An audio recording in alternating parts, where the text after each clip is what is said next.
C'est l'heure des croustilles. C'est l'heure des croustilles. Salut à tous la famille, j'espère que vous allez bien. Je suis désolé, mon téléphone était en train de charger, je ne suis pas à l'heure. On va passer tout de suite à tout ce que vous attendez depuis quelques jours maintenant avec toute cette histoire de sorcellerie dans la télé-réalité, etc. Mais avant, je tiens quand même à dire que même si je vais vous dire la personne qui a fait tout ça sur tous ces candidats-là, elle n'est pas seule à avoir fait ça, j'en ai capturé d'autres. Et leur heure arrive très prochainement. Vous inquiétez pas, ne vous soyez pas trop contents parce que tous les influenceurs regardent cette story, je vous le dis. Hein, tout Snap. Il y a toute la planète qui regarde cette story. Donc je vous le dis, soyez pas trop contents derrière vos téléphones. Certains qui ont des choses à se reprocher. Ok? Bon, vas-y, c'est parti. Alors on va commencer déjà par le début. Comment cette histoire est arrivée dans mes mains? À la base, je ne sais pas si vous vous souvenez, j'avais parlé d'une personne de télé qui était même animatrice, etc., qui s'était mariée avec un milliardaire, pour pas la citer. Et elle avait fait appel aux sciences occultes, etc., à des fins personnelles pour que le mari tombe amoureux d'elle et qu'il ne la quitte plus pour l'argent, le succès, etc. Cette voyante-là, j'étais en contact avec elle et je vous avais posté des audios, etc. Suite à ça, cette même voyante m'a contacté pour me dire, voilà, il y a une autre voyante, entre guillemets, qui agit sur les réseaux sociaux. C'est, entre guillemets, c'est dangereux parce que ça, c'est une voyante, entre guillemets, avec une morale, tu vois, genre, ouais, moi, je touche pas aux petits-enfants, les trucs comme ça, etc. Sauf que elle est sur les réseaux sociaux, elle fait des pubs avec des influenceurs et elle fait des dingueries. Suite à ça, je commence à mener mon enquête, etc. Je l'ai même eu au téléphone, cette fameuse Danao. Je l'ai eu au téléphone, ouais, alors, c'est comment, etc. Elle m'a dit, écoute, moi, je peux pas te dire. Je suis tenu au secret professionnel, etc. J'ai des contrats avec des gens, etc. Et plus je commence à creuser avec son entourage, etc. Et plus ça commence à être très, très louche, très, très sombre, très, très noir. Comme vous le savez, il y en a plein qui ont vu juste, il y en a plein aussi qui se sont trompés, il y a beaucoup de noms qui ont fusé, etc. Il y en a qui ne sont pas trompés tout en ne citant pas la personne que je vais citer maintenant. Les choses arrivent comme je vous l'ai dit en début de croustilles. La personne qui a fait tout ça, c'est Carla. D'accord? Donc Carla, elle est tombée dans les dérives qu'a pu lui tendre de cette fameuse voyante. Et petit à petit, elle s'est engouffrée dans un truc très très sombre, très très noir. Et ça a touché quasiment la totalité des Marseillais. D'accord? Et quand je parle des Marseillais, je parle de Manon et Julien Tanti, je parle de Jessica et Thibaut, je parle de Maëva, je parle de tous les Marseillais, ceux que vous voyez en fait passer à l'écran, qui ont du succès.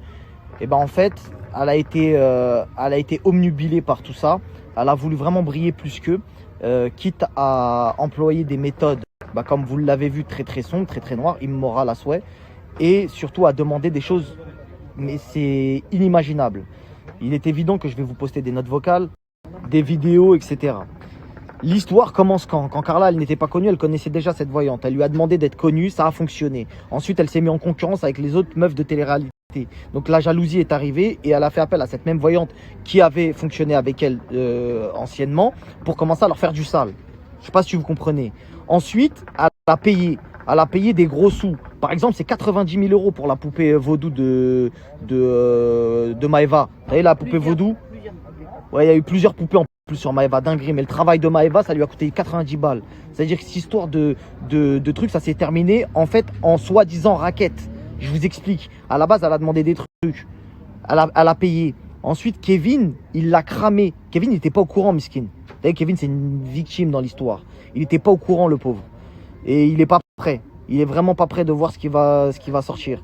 Parce que même lui, le pauvre, c'est chaud. Bon, bref. L'histoire, c'est quoi? C'est qu'en fait, elle a payé. Kevin, il l'a pété quand ils ont fait compte joint. Ils ont voulu faire compte joint à un moment. Et il a dit, ouais, c'est quoi tous ces virements que tu fais à la voyante, l'autre, nanani, nanana. Elle a dit, non, en fait, je me fais racketter. C'est pas vrai, je me fais racketter. Machin, c'est ci, cela. Sauf que c'est pas possible. En fait, quand tu te fais racketter, tu demandes pas un service en retour. Chose que je vais vous prouver ce soir, évidemment. Donc, restez à l'affût. Je vous pose quelques preuves, quelques petites choses, etc. qui vous prouvent un petit peu ce qu'elle fait. Parce qu'il n'y a pas que des candidats. Il y a aussi d'autres personnes. Je vais vous montrer.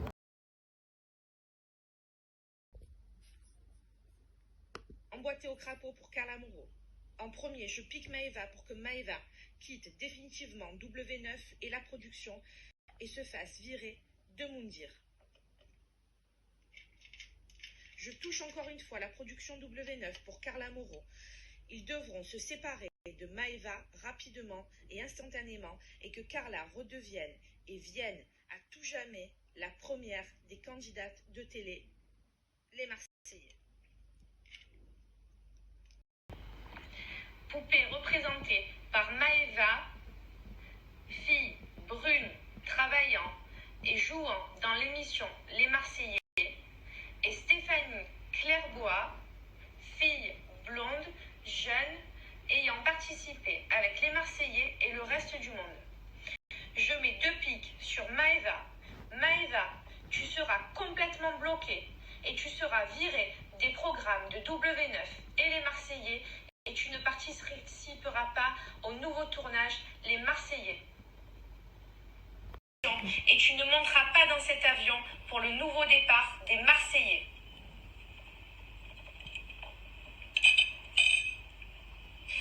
Pique pour Stéphanie Clairbois.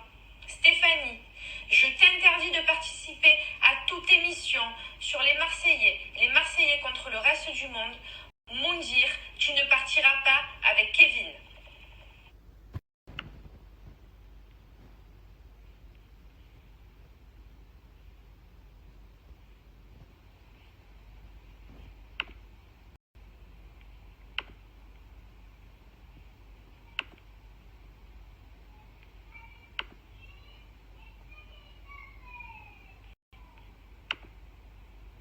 Écoute, j'espère que ça va marcher, que Maëva ça va marcher. Bon, je sais encore confirmation par la coiffeuse qu'elle part bien début novembre.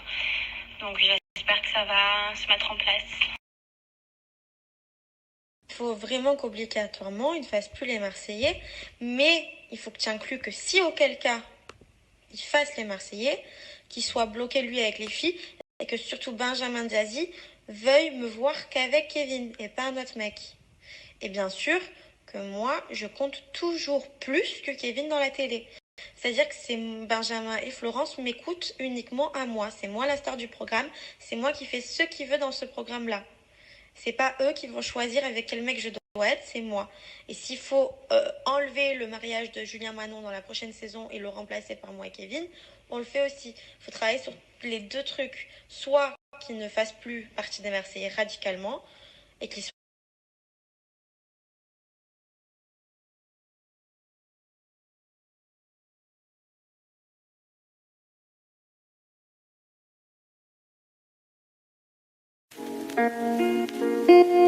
Aime-moi doudou, montre-le-moi doudou, dis-le-moi doudou, montre-le-moi doudou. Aime-moi le comportement doudou, que soit clair, présent je goûte tout, tu m'as tombé. Tu peux chercher, non pas le venir, chérie laisse tomber.